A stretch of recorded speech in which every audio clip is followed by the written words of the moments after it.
Last time good afternoon. Last time अपन ने चालू किया था प्रैक्टिकल में study of battery ignition system.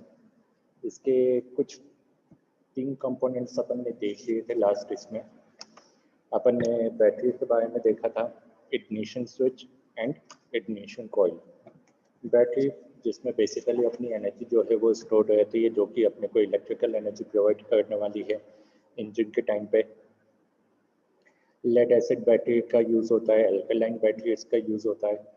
Lead acid वाली जो है वो जनरली अपनी लाइट ड्यूटी व्हीकल्स जो होती है, लाइट व्हीकल्स उनमें यूज़ होती है। बाकी एल्कलाइन बैटरी जो होती है वो अपनी हैवी ड्यूटी कमर्शियल व्हीकल में काफ़ी ज़्यादा यूज़ होती है। फिर इग्निशन स्विच जो बेसिकली अपने इग्निशन सिस्टम को ऑन या ऑफ करता है, जिसके हेल्प से अपन कर सकते हैं। फिर अपन ने देखा था इग्निशन कॉइल, जो कि अपना मेन सोर्स है इग्निशन एनर्जी का किसी भी कन्वेंशनल इग्निशन सिस्टम के अंदर।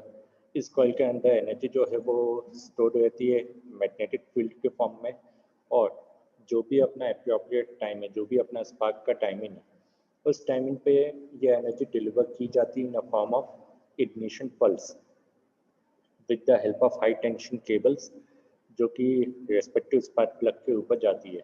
2 टाइप की कॉइलिंग्स है, 2 टाइप की वाइंडिंग यहाँ पे होती है। एक अपने पास प्राइमरी वाइंडिंग है, यहाँ पे एक सेकेंडरी वाइंडिंग है। एक प्राइमरी वाइंडिंग होती है, सेकेंडरी होती है। सेकेंडरी वाइंडिंग में 21,000 टर्न्स होते हैं, और प्राइमरी वाइंडिंग में अबाउट 200 to 300 टर्न्स होते हैं। उसका रेजिस्टेंस 1.15 का होता है। और ये पूरी असेंबली जो है उसको अपन असेंबल करते हुए एक मेटल कंटेनर में एनक्लोज करके एक कॉम्पैक्ट यूनिट बना देते हैं। कि अपना एक बेसिक रिक्वायरमेंट है बैटरी इग्निशन सिस्टम के लिए कि अपना यूनिट जितना हो सके उतना लाइट, कॉम्पैक्ट और इजी टू मेंटेन होना चाहिए। अगर उसको बहुत ज़्यादा कॉम्प्लेक्स बना देंगे तो वो अपने लिए इतना यूजफुल नहीं है। अपन फालतू में चीज़ों को कॉम्प्लिकेट करना बिल्कुल भी पसंद नहीं करते। अभी कुछ और कंपोनेंट्स इसमें देखते हैं। जैसे यहाँ पे अभी और कंपोनेंट्स अपने पास बाकी है। एक अपने पास है कॉन्टैक्ट ब्रेकर अपने को देखना है, अभी डिस्ट्रीब्यूटर अपने को देखना है। फिर फाइनली अपन देखेंगे स्पार्क प्लग को। स्पार्क प्लग क्या काम करेगा। कैपेसिटर है अपने पास। तो ये जो 2-4 कंपोनेंट्स बाकी है इनको भी ज़रा देख लेते हैं अपन जल्दी से, और ये प्रैक्टिकल जो है उसको ख़त्म किया जाए। सबसे पहले अपन देखेंगे कॉन्टैक्ट ब्रेकर। कॉन्टैक्ट ब्रेकर जो है वो बेसिकली एक मैकेनिकल डिवाइस है जिसको अपन ने बनाया हुआ है। यहाँ पे अपने पास कॉन्टैक्ट ब्रेकर होता है इस पोर्शन में। ये बेसिकली एक मैकेनिकल डिवाइस है जिसको अपन ने प्राइमरी सर्किट को बनाने के लिए बनाया है। ये इसमें एक फिक्स मेटल पॉइंट होता है, अगेंस्ट विच दूसरा मेटल पॉइंट होता है जो कि एक स्पिन लोडेड पाइवट आर्म के साथ कनेक्टेड है। जैसे एक मेटल पॉइंट यहाँ पे होगा, ये अपने पास एक मेटल पॉइंट है, इसके ऊपर एक और मेटल पॉइंट, इन दोनों का आपस में कनेक्शन रहता है। और ये जो पॉइंट है ये बेसिकली अपने पास एक स्पिन लोडेड आर्म है जिससे ये ऑपरेट होता है। जब ये दोनों पॉइंट आपस में कनेक्टेड है अपना सर्किट कंप्लीट हो जाएगा और करंट का फ्लो जो है वो चालू हो जाएगा। द मेटल जो कि जनरली यहाँ पे यूज़ किया जाता है वो अपन यूज़ करते हैं टंगस्टन को। और हर एक पॉइंट, ये जो पॉइंट्स है, ये पॉइंट का डायमीटर होता है अबाउट 3 mm का। 3 mm का इनका डायमीटर होता है इस पॉइंट का।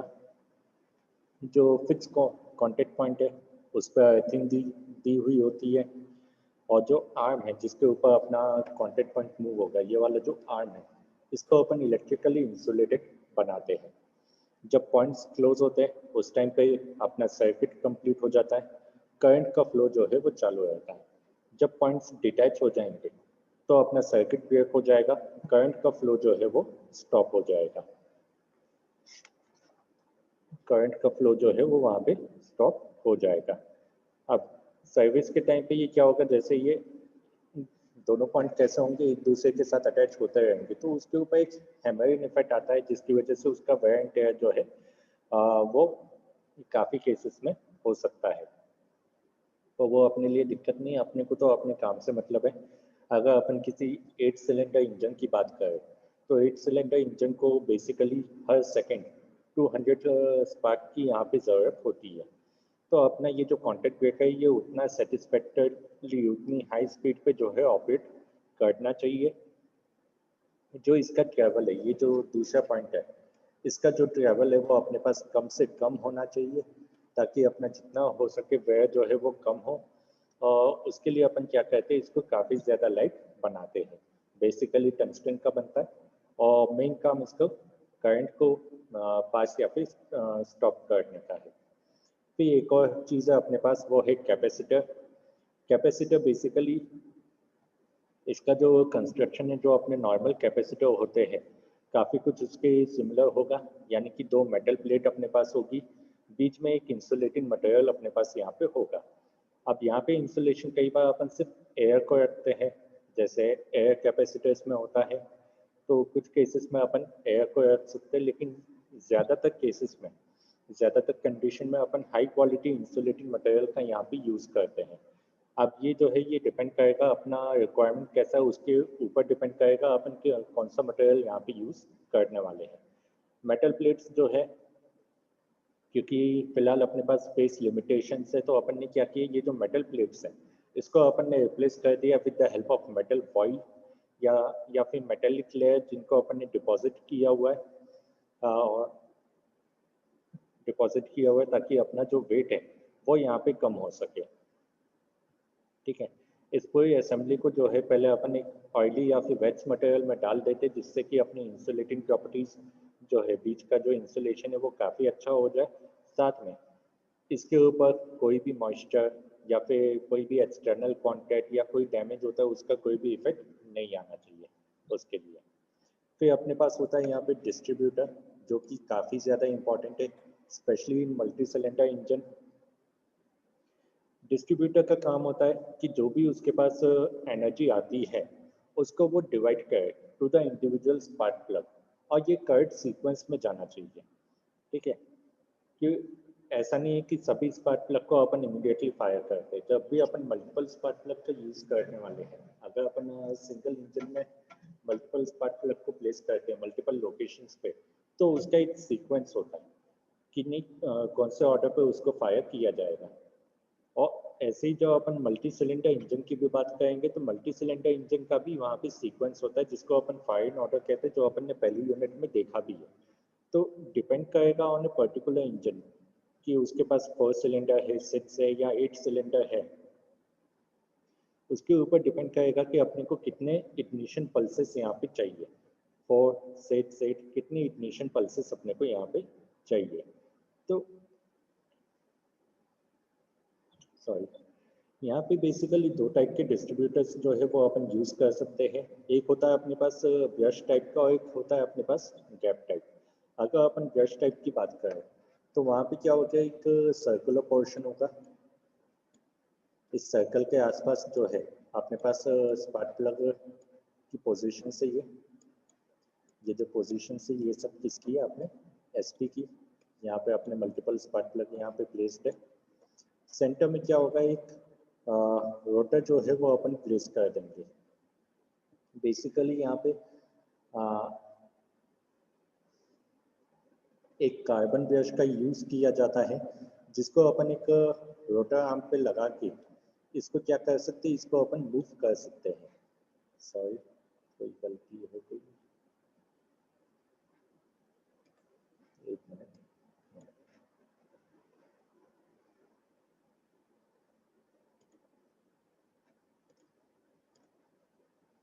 तो यहाँ पे क्या होगा अपने पास,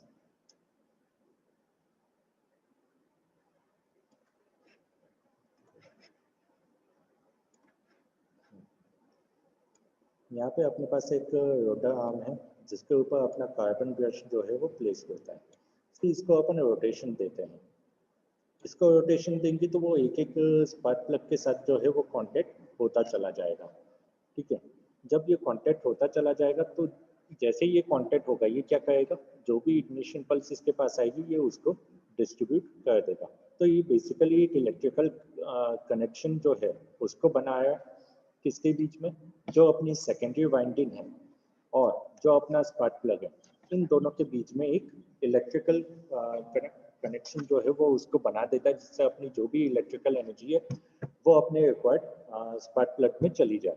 जबकि दूसरे टाइप में क्या होता है, दूसरे टाइप में अपने पास ये क्वांटिट वाली कोई चीज नहीं होती, वहां पे बेसिकली गैप होता है, गैप होता है, तो वहां पे जो मैकेनिकल वेयर है कंपोनेंट्स का वो अपना थोड़ा सा कम हो जाएगा। और और एक चीज यहाँ पे, जो भी डिस्ट्रीब्यूटर होगा डिस्ट्रीब्यूटर के साथ कुछ अपने पास दूसरी ऑक्सिलरी यूनिट्स भी होती है। जैसे हो सकता है यहाँ पे अपन ने गवर्नर प्लेस किया हो, जिसका मेन फंक्शन है जैसे अपनी इंजन की स्पीड बढ़ती है, अपने स्पार्क को जितना हो सके वो उसको एडवांस करे, फिर उसके ऊपर कॉन्टैक्ट ब्रेकर की असेंबली है जो कि टाइमिंग को एडजस्ट करेगी। अपर पार्ट में अपने पास हाई टेंशन डिस्ट्रीब्यूटर होता है जो कि बेसिकली डिस्ट्रीब्यूशन का काम यहाँ पे करेगा। तो ये सारी असेंबली, ये सब कंपोनेंट्स जो है वो अपने स्पार्क प्लग के पहले जो है उसके पहले लगे हुए हैं। जो अपना सबसे फाइनल कंपोनेंट होता है वो होता है अपना स्पार्क प्लग, जिसमें बेसिकली दो इलेक्ट्रोड यूज होते हैं। आगे एकदम उसी का डायग्राम देखते हैं अपन। ये तो हो गए अपने कंपोनेंट्स। आगे सबसे मेन कंपोनेंट जो है वो है अपना स्पार्क प्लग, जो कि सबसे मेन कंपोनेंट है जहाँ से अपना स्पार्क जो है वो जनरेट होने वाला है। ठीक है, अब यहाँ पे बेसिकली दो इलेक्ट्रोड्स होते हैं जिनके बीच में प्रॉपर गैप है। ठीक है, एक सेंटर इलेक्ट्रोड है अपने पास, एक ग्राउंड इलेक्ट्रोड है, और एक हाई पोटेंशियल डिस्चार्ज जो है वो यहाँ पे जनरेट स्पार्क को जनरेट करता है। और जो भी अपना कंबस्टिबल मिक्सचर है कंबशन चैम्बर के अंदर, उसको ये इग्नाइट करने वाला है। तो ये जो अपने को दिख रहा है ये बेसिकली अपना एक सेक्शनल व्यू है। अगर इसमें देखें तो यहाँ पे अपनी स्टील की एक शेल है, एक इंसुलेटर है और दो इलेक्ट्रोड्स है जो अपना मेन जो अपने मेन पार्ट्स है। जो सेंट्रल इलेक्ट्रोड है वो अपना हाई टेंशन सप्लाई के साथ कनेक्टेड होता है। ठीक है, हाई टेंशन सप्लाई कहाँ से आती है, जो अपनी इग्निशन कॉइल है, जो अपनी सोर्स ऑफ एनर्जी है वहां से आती है। साथ ही साथ ये काफी अच्छे से इंसुलेटेड भी है। इंसुलेटेड है with the help of porcelain या फिर कोई और सेरामिक का अपन यहाँ पे यूज कर सकते हैं, जिससे कि यहाँ पे प्रॉपर इंसुलेशन हो सकता है। जो दूसरा इलेक्ट्रोड है ये वाला, इसको अपन क्या करते हैं, यहाँ पे वेल्ड करते हैं स्टील शेल के साथ, और ये जो है ऑटोमेटिकली ग्राउंड किया जाता है, ग्राउंड हो जाता है जब अपन इसको सिलेंडर हेड में इंस्टॉल कर देते हैं। जो अपनी जनरल पोजीशन है वो अपनी सेंटर पोजीशन होती है, जिससे कि फ्लेम का जो ट्रेवल है वो कम से कम हो सके। जो इलेक्ट्रोड से इलेक्ट्रोड अपन बनाते हैं निकल अलॉय से, जिससे कि उसके ऊपर कोई भी करोजन ना हो सके। जब भी अपन इसको यूज करें उसके ऊपर करोजन कम से कम हो, उसके लिए अपन निकल अलॉय का यहाँ पे यूज करते हैं। जो टिप है सेंट्रल इलेक्ट्रोड की एंड इंसुलेटर, ये टिप, ये इंसुलेटर, ये अपने कंबशन गैसेस पे एक्सपोज रहती है। ठीक है, तो इसकी वजह से क्या होता है कि यहाँ पे सेरामिक मटेरियल हो सकता है, यहाँ पे काफी ज्यादा high thermal and mechanical stresses अपने को देखने को मिले। तो कुछ इंसुलेटर्स जो है वो बहुत ज़्यादा इफेक्ट हो जाते हैं एबनॉर्मल सरफेस डिपॉजिट्स के साथ। तो तुमने कई बार नोटिस किया होगा जो पहले स्कूटर्स आते थे उनमें जो स्पार्क प्लग था उसको अपने को बहुत ज़्यादा क्लीन करना होता था, क्योंकि वो बहुत ज़्यादा एफिशिएंट नहीं थे, कार्बन का डिपॉजिट वहाँ पे बहुत ज़्यादा हो जाता था। तो जिसके यहाँ भी स्कूटर उसने कभी ध्यान दिया होगा, एक वायर का मैश बना के जो है हमेशा रखा हुआ रहता था अपने पास। कभी भी कोई प्रॉब्लम हुई, स्पार्क प्लग को ओपन किया, उसको क्लीन किया, वापस से लगा दिया। क्योंकि प्रॉब्लम ही आनी क्या होगी, अपना जो कंबशन साइकिल है वो चालू ही नहीं हो पाएगा। जो अपनी पावर साइकिल, जो अपनी इंजन की साइकिल है वो चालू ही नहीं हो पाती, क्योंकि कंबशन जो है वो चालू हो ही नहीं पाएगा। तो वो चीज़ें जो है उस टाइम पे काफ़ी ज़्यादा होती थी, आजकल काफ़ी ज़्यादा एफिशिएंट है। तो अपने को ऐसी कोई रिक्वायरमेंट नहीं है कि अपन स्पार्क प्लग को लिंक करने के लिए उस वायर मेश को अपने साथ लेते हुए चले हमेशा। अभी कैसा रहता है, अपन जब भी सर्विसिंग पे देते हैं उस टाइम पे वो प्रॉपरली क्लीन हो जाता है, इतने अच्छे से होता है कि बाद में अपने को कोई भी दिक्कत नहीं होती। अब स्पार्क प्लग भी बेसिकली दो टाइप के होते हैं, एक अपने पास होता है हॉट और एक है अपने पास cold, hot and cold plug. दो टाइप के प्लग अपने पास यहाँ पे अवेलेबल होते हैं। ठीक है, अब अपने को कौन से टेम्परेचर रेंज पे यहाँ पे काम करना है, ठीक है, कौन से टेम्परेचर रेंज पे काम करना है, कितना अमाउंट ऑफ हीट यहाँ पे ट्रांसफर होना चाहिए, हीट ट्रांसफर का पाथ जो है वो कैसा होगा, उसके ऊपर डिपेंड करेगा अपन हॉट वाला यूज करने वाले या फिर कोल्ड वाला। अगर अपन कोल्ड की बात करें तो कोल्ड का जो हीट ट्रांसफर का पाथ है वो काफी कम रहता है, साथ ही जो इसका एक्सपोजर होता है अपनी सिलेंडर हेड में अपन इस तरह से प्लेस करते हैं कि इसका जो एक्सपोजर है टू द कंबशन गैसेस वो कम से कम होना चाहिए, वो बहुत ज्यादा नहीं होता है as compare to hot plug. ठीक है, कौन से टाइप का प्लग अपन यूज करने वाली ये पर्टिकुलर अपने इंजन के रिक्वायरमेंट के ऊपर डिपेंड करेगा। तो जो भी इंजन का मैन्युफैक्चरर है या जो भी उसका डिजाइनर है, डिजाइनर ये डिटरमाइन करता है कि कौन से टाइप का प्लग जो है वो पर्टिकुलर अपने इंजन के लिए सुटेबल होगा। ठीक है, अगर अपने को समझो हाई स्पीड चाहिए, तो हाई स्पीड चाहिए तो हो सकता है वहाँ पे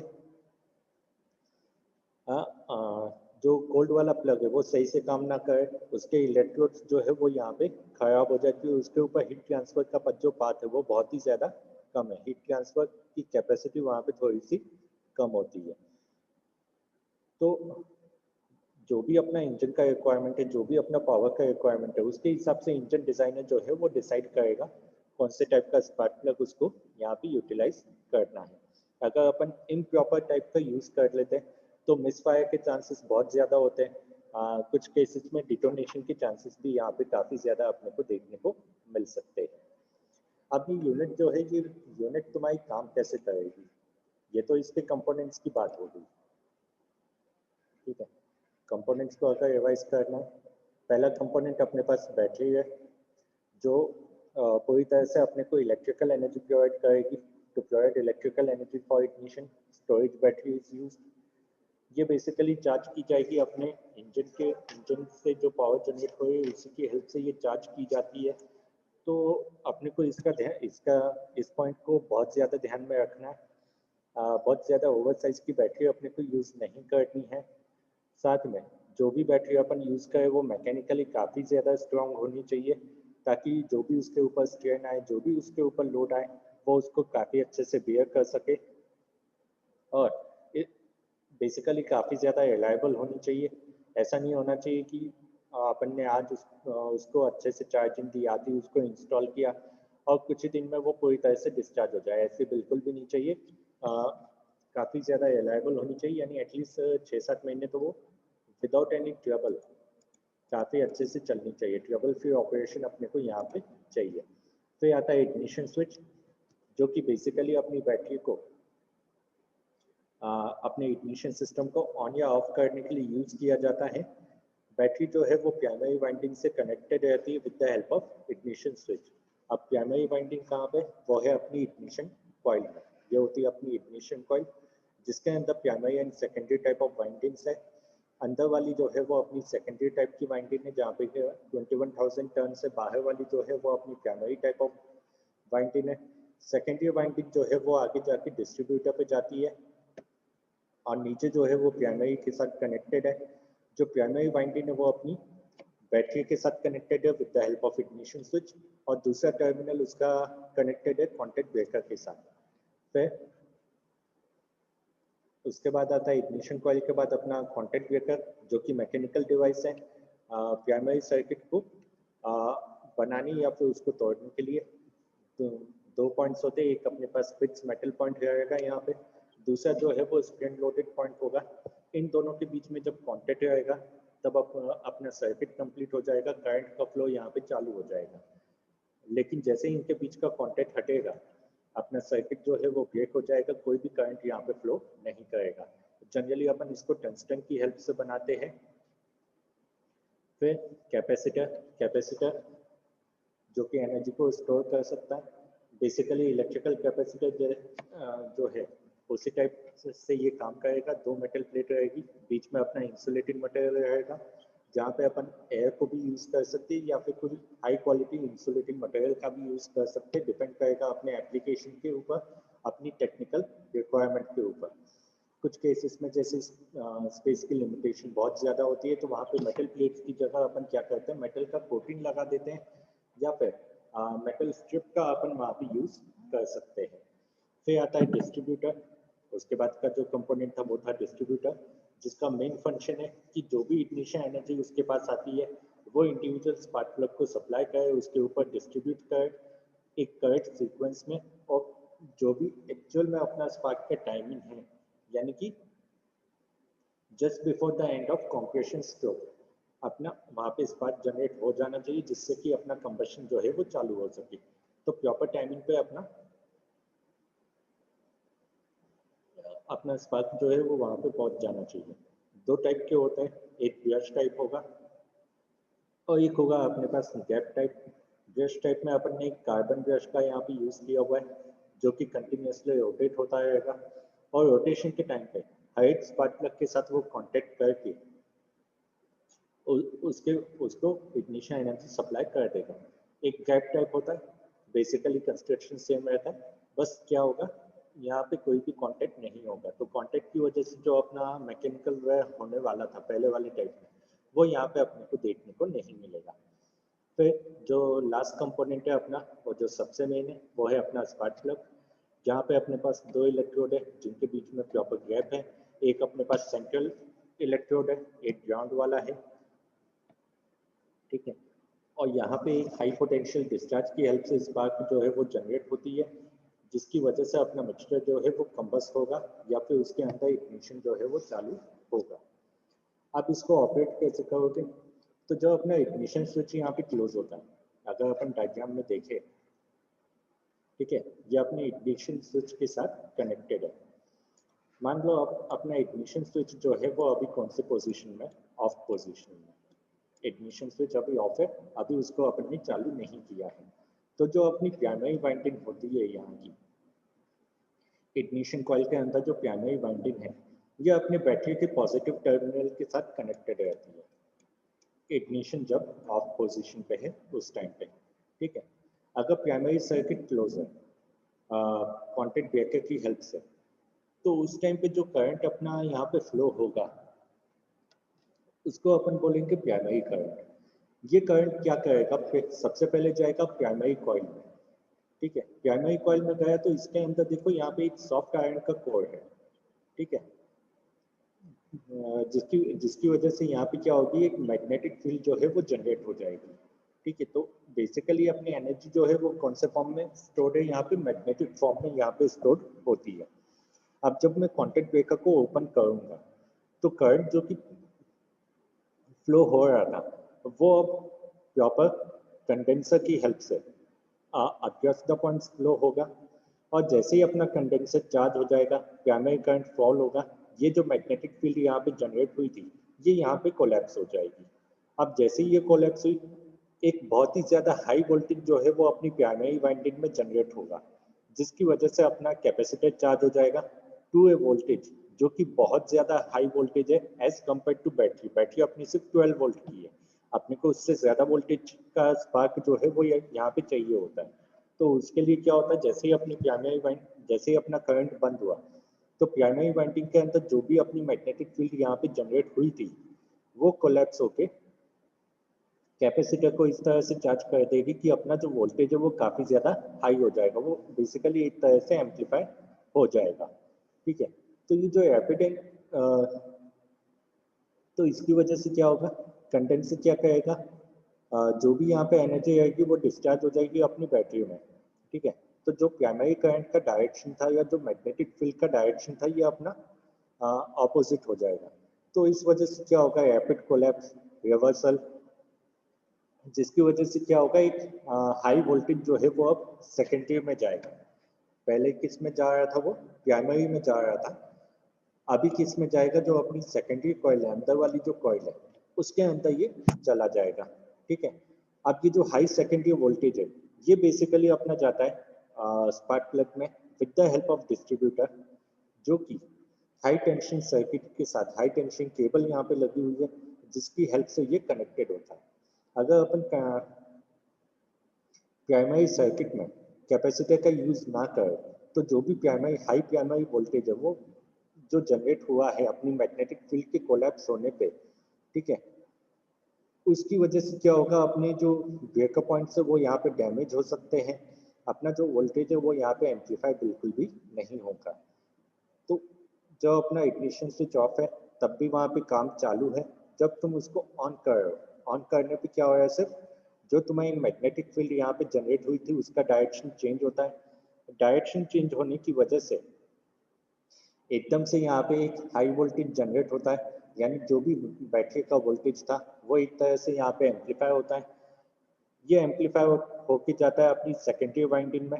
सेकेंडरी वाइंडिंग से ये जाता है हाई टेंशन केबल की हेल्प से टू द डिस्ट्रीब्यूटर, और डिस्ट्रीब्यूटर इसको सप्लाई कर देता है अपने इंडिविजुअल स्पार्क प्लग में, जो भी अपना इग्निशन टाइमिंग है या जो भी अपना स्पार्क का टाइमिंग है उसके हिसाब से।